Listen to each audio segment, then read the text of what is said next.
Good evening students, मैं दीपक कुमार। तो हम आज देखते हैं सीटेट के PYQ क्वेश्चंस को, जो कि पेपर 2 मैथ्स में कई बार पूछे गए हैं। तो आइए समझते हैं क्वेश्चंस। आपको बोला गया है त्रिज्या 25 सेंटीमीटर वाले एक पहिए द्वारा 350 चक्कर लगाने में तय की गई दूरी मीटरों में है। चार ऑप्शन है आपके पास। आपको बोला गया एक पहिया है जिसकी त्रिज्या 25 सेंटीमीटर है, 350 चक्कर लगाने में कितनी दूरी तय करेगा। सबसे पहले हमें ये पता हो एक चक्कर में कितनी दूरी तय करता है। मान लो हमारे पास ये पहिया है, ठीक है, ये इसका सेंटर है और इसकी जो त्रिज्या है वो है 25 सेंटीमीटर। मान लेता हूँ मैं इसका एक पॉइंट है ये ए, और ये इस तरीके से आगे की ओर चल रहा है। ये कोई रोड है, ये यहाँ से ऐसे चलना शुरू करा इस तरफ से, ऐसे आगे को रोल हुआ और ये दोबारा ए पॉइंट जब यहाँ पर आया होगा तो इसने टोटल जो डिस्टेंस कवर करी होगी ए से, वापस जब इसी पॉइंट से यहाँ पहुंचा होगा तो इसने कितनी दूरी कवर करी होगी, जितनी की क्या होगी इसकी सरकमफेरेंस। देखो ऐसे ऐसे ऐसे ऐसे ऐसे ये पूरा यहाँ पे टच हुआ होगा, ये तब यहाँ तक पहुंचा होगा। या समझ लो इसको मैं यहाँ से ऐसे कट करता हूँ और ऐसे लंबा फैला देता हूँ तो ये इतना फैलेगा, ठीक है। तो इसको बोलते हैं इसकी सरकमफेरेंस। तो कोई भी सर्कुलर चीज एक चक्कर में सिर्फ उतनी दूरी तय करती है जितनी उसकी सरकमफेरेंस होती है, यानी कि परिधि होती है। तो एक चक्कर में 2 पाई, ये परिधि का सूत्र होता है। तो और कितने चक्कर पूछ रहा है आपसे, 350 चक्कर पूछ रहा है। तो जाएगा 2 इंटू पाई की वैल्यू 22/7। आर का मान कितना, त्रिज्या है 25 सेंटीमीटर, 25 सेंटीमीटर है। सेंटीमीटर को मीटर में पूछ रखा तो मीटर बदलने के लिए 100 से कर दो भाग, ठीक है। ये एक चक्कर की आ गई और हमें कितने की 350 चक्कर की, तो क्या करो 350 से गुणा कर दो। तो ये हो गया आपका, देखो 25 चौक 100, 4 बार कैंसिल आउट हो गया, ये 2 से 4 कट गया 2 बार, और फिर 2 से 22 कट गया 11 बार, और 7 से 35 कटा, 7 पंजे 35, 50 बार। तो आपके पास बच गया 11 गुणा 50, 11 पंजे 55 और 1 जीरो, ये मीटर में आ गया।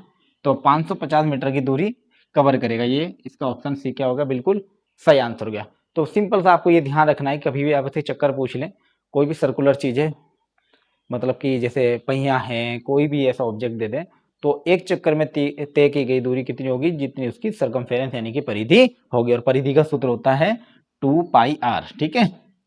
समझ आया इतना। तो आइए इसका नेक्स्ट क्वेश्चन देखते हैं।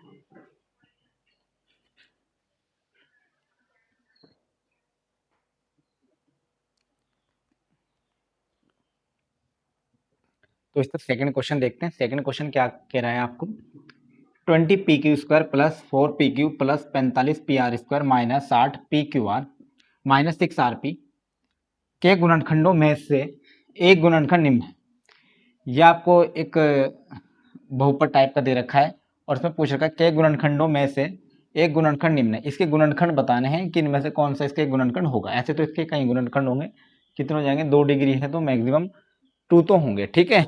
बाकी हमें बताना है कि कौन सा ऑप्शन इसका गुणनखंड से मैच करेगा। तो हमें क्या करना है, सबसे पहले हमें देखना है, इस पूरे को देखना है और इसमें देखना है सबसे बड़ा नंबर क्या कॉमन आ सकता है, ठीक है। तो मैंने देखा एक तो 20 है, मैंने इसको ऐसे लिख दिया 20 PQ², बड़े नंबर को मैं एक साथ लिख दे रहा हूँ, प्लस के 45 PR², यहाँ पे 60 है, 60 PQR, इनको मैंने एक ब्रैकेट में लिख दिया। यहाँ क्या बच गया मेरा 4 PQ plus 4 PQ minus 6 RP, मैंने एक साथ लिख दिया क्यों, मैं एक बड़ा नंबर कॉमन लेना चाहता हूँ। यहाँ से मेरा कॉमन क्या आ रहा है, 5 कॉमन आ रहा है, और एक P यहाँ भी है, यहाँ भी, यहाँ भी है, Q यहाँ है लेकिन यहाँ पर नहीं है, तो 5P कॉमन ले लिया मैंने। तो यहाँ क्या बच गया, 5 चौक 20, 4 बचा, P कॉमन आ गया, क्या बच गया Q² प्लस 5 9 45, यहाँ 9 बचा, P कॉमन आ गया, यहाँ बच गया R², 12, यहाँ देखो 12 पंजे 60, यहाँ बच गया 12, P कॉमन आ गया तो यहाँ बच गया QR, और इधर देखो क्या कॉमन आ रहा है, एक तो 2 कॉमन आ गया और एक P कॉमन आ गया, 2P यहाँ से कॉमन आ गया, यहाँ बच गया 2Q माइनस 3P कॉमन आ गया 3R, ये बच गया। अब ध्यान से देखो, ये तो 5P है और ये बन रहा है, देखो अगर मैं इसको 2 का स्क्वायर लिख दूँ, 2Q² A² plus 3R² B² minus 2AP, यानी कि ये बन गया आपका 2Q माइनस 3R का होल स्क्वायर। देखो A² plus B² minus 2AB करोगे, देखो माइनस 2 इंटू A कितना है 2Q इंटू बी 3R, देखो 2 दूनी 4, 4 तिया 12, QR बन गया वही। ठीक है, तो इधर आ जाओ plus 2P bracket 2Q minus 3R।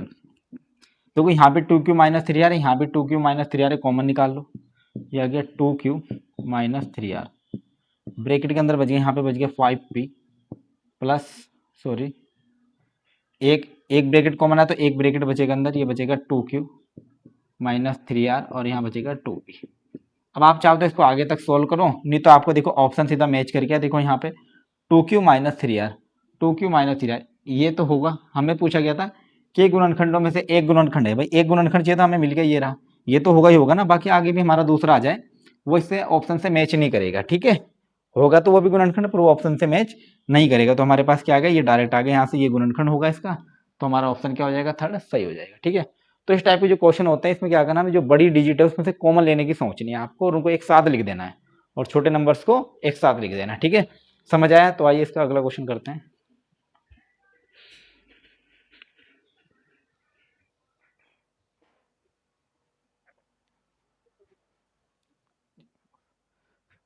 तो आइए इसका क्वेश्चन नंबर 3 देखते हैं। आपको बोला गया है कि पी क्यू आर एस एक समांतर चतुर्भुज बोलते हैं पैरेललोग्राम को। ठीक है जिसमें P Q equal to 4x plus 1 centimetre, Q R 26 centimetre, R S 25 centimetre और P S 3y minus 1 centimetre. ये सीएम जो लिखा है ये सेंटीमीटर है।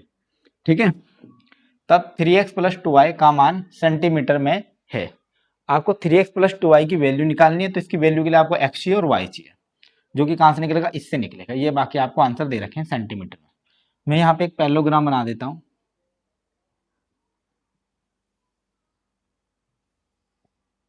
ये कोई पैरेललोग्राम है, P Q R S. P Q R S क्या है, एक पैरेललोग्राम है जिसमें पी क्यू 4x प्लस 1 है, ये दे रखिए आपको 4x प्लस 1, फिर क्यू आर 26, आर एस है आपकी 25 और ये 3y माइनस 1, ये दे रखिए आपको। हमें सबसे पहले पैरेललोग्राम की प्रॉपर्टीज पता होनी चाहिए। पैरेललोग्राम की प्रॉपर्टीज मेनली कैसे समझने में, कि इसकी अपोजिट साइड्स आर इक्वल। मैं यहाँ लिख भी देता हूँ, सम्मुख भुजाएं बराबर होती है, यानी कि ये वाली साइड इसके बराबर और ये वाली साइड इसके बराबर होगी। दूसरा है, यहाँ पे तो हमारा इसी से काम चल जाएगा, लेकिन प्रॉपर्टी याद होनी चाहिए, सम्मुख कोण बराबर होते हैं। सम्मुख कोण मतलब ये वाला 1 वाला 2 के इक्वल और ये वाला इसके इक्वल होता है, सम्मुख कोण बराबर होते हैं। और तीसरा जो इसके विकर्ण होते हैं ना, विकर्ण ये वाले, ये विकर्ण, ठीक है, ये यहाँ पे कट करेंगे, मान लो यहाँ कोई बिंदु है O, तो PO और OR और OS और OQ आपस में बराबर होंगे। विकर्ण परस्पर सम द्विभाजित करते हैं। ठीक है, ये मेनली 3 प्रॉपर्टी है पैरेललोग्राम की। तो हमारी पहली प्रॉपर्टी क्या कहती है कि सम्मुख भुजाएं बराबर होते हैं। सम्मुख भुजाएं मतलब अपोजिट साइड्स आर इक्वल। तो भाई ये साइड इसके इक्वल होगी, ये साइड इसके इक्वल, तो 4x प्लस 1 किसके बराबर होगा, 25 के। तो 4x प्लस 1 इक्वल टू 25, ये बराबर होंगे। तो 4x बराबर हो जाएगा, ये 1 प्लस का इधर माइनस में जाएगा, हो जाएगा 24, तो x बराबर हो जाएगा 6 के। और 3y माइनस 1, जो 3y माइनस 1 है, किसके बराबर होगा, 26 के। ये माइनस 1 उधर प्लस में जाएगा, तो 3y बराबर होगा 26 और 1 27, और 3 से 27 कटेगा कितने बार, 9 बार, 3 9 27। तो x की वैल्यू 6, y की वैल्यू 9, हमें 2x plus 3x plus 2y की चाहिए।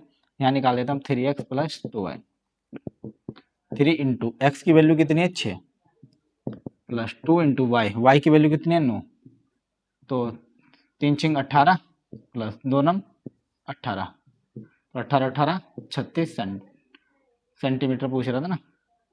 3x प्लस 2y का मान सेंटीमीटर में है, तो 36 सेंटीमीटर। तो ये हो गया थर्ड वाला पार्ट, इसका राइट आंसर हो गया। ठीक है, तो आपको इस तरह से करना था। आपको पैरेललोग्राम की साइड्स दे रखी थी, अपोजिट साइड्स क्या होती है, इक्वल होती है, तो उनके बेसिस पे आपने यहाँ से x निकाल लिया और इस साइड से आपने y निकाल लिया, ठीक है। तो पैरेललोग्राम की प्रॉपर्टीज आपको याद होनी चाहिए। कई बार हो सकता है क्वेश्चन में एंगल दे दें, यहाँ x लिख दे और यहाँ पे बोल दें 55 डिग्री और कुछ और आपसे पूछ ले। तो एंगल्स भी क्या होते हैं इसके, opposite angle are equal, opposite angle भी इसके क्या होते हैं, इक्वल होते हैं, ठीक है। और जो विकर्ण होते हैं वो परस्पर क्या करते हैं, समद्विभाजित करते हैं, ठीक है। इतना समझ आया पैरेललोग्राम के बारे में। पैरेललोग्राम को बोलते हैं समांतर चतुर्भुज। आइए तो इसका अगला क्वेश्चन देखते हैं।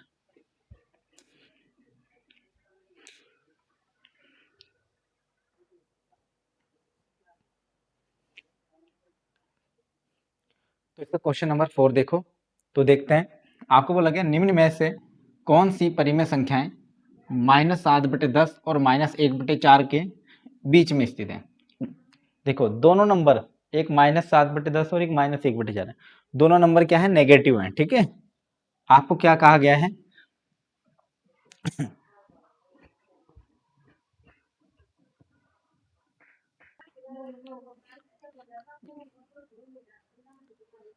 तो देखा आपने कि ये दोनों नंबर क्या है, नेगेटिव हैं। इन दोनों नेगेटिव नंबर्स के बीच में हमें क्या निकालना है, जो ऑप्शन दे रखे हैं इनमें से कौन सी परिमेय संख्या ऐसी जो इन दोनों के बीच में लाई करती है, ये आपको बताना है, ठीक है।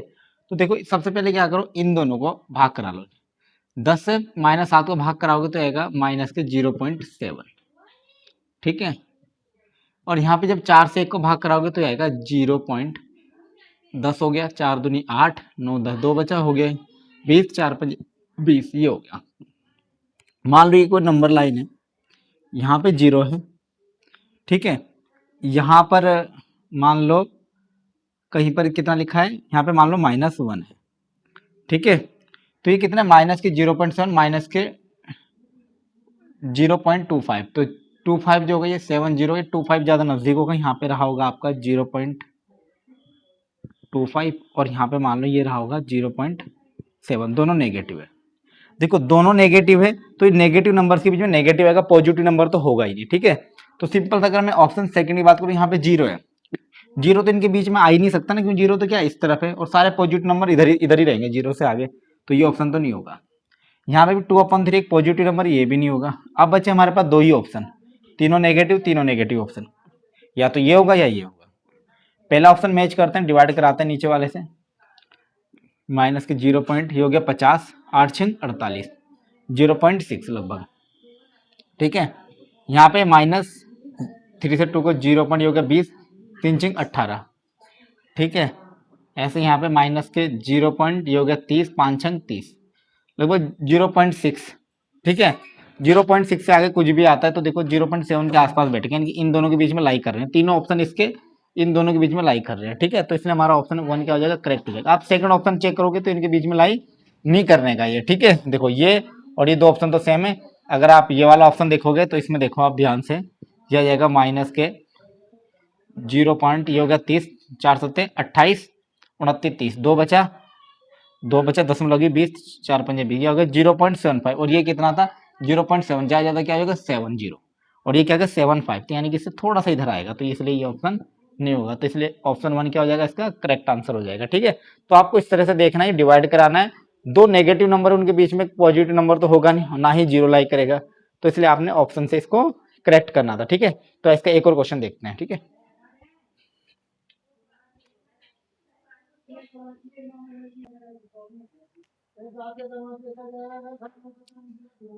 क्वेश्चन नंबर 5 है, यदि x वह न्यूनतम संख्या है जिसे 2605 में से घटाने पर वह पूर्ण वर्ग हो जाती है, क्या हो रहा है, न्यूनतम संख्या यानी कि छोटी से छोटी संख्या है, तो 4x + 7 का मान होगा। इन चार ऑप्शन में से आपको सिलेक्ट करना है। देखो 2605 है, इससे बड़ा तो नहीं ले सकते हम, इससे छोटा एक ऐसा नंबर लेना है जो एक परफेक्ट स्क्वायर हो, फिर हम घटाएंगे तो हमें पता चल जाए। जैसे मान लो 2605 है, लगभग 50 का स्क्वायर देखते हैं, 50 का स्क्वायर किया हमने, 5 का स्क्वायर 25 और 0 है 2500, 2500 काफी छोटा। 51 का करके देखते हैं, 51 का स्क्वायर किया मैंने, 1 एकम 1, 5 एकम 5, 5 एकम 5, 5 5 25, ये 1 5 10 की 0 यहाँ से लगी, 5 और 1 6, तो कितना आ गया 2601।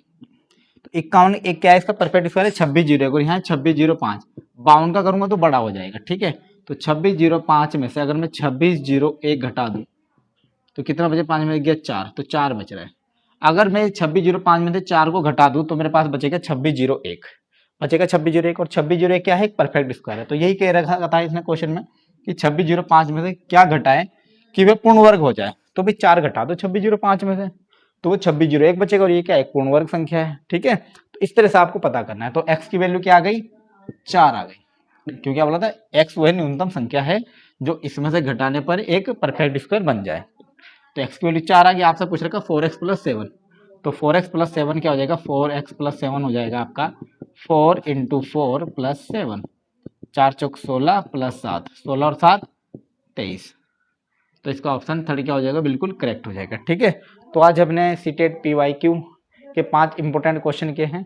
तो इस तरह से हम कल की वीडियो में भी इंपॉर्टेंट 5 क्वेश्चंस को लेकर आएंगे। तब तक के लिए हमारे चैनल को लाइक करें, शेयर करें और सब्सक्राइब करें और बेल आइकन को प्रेस करें ताकि हमारी आने वाली वीडियो का नोटिफिकेशन आपको मिलता रहे। ठीक है, तो वीडियो को लाइक, शेयर और सब्सक्राइब जरूर करें। Thank you.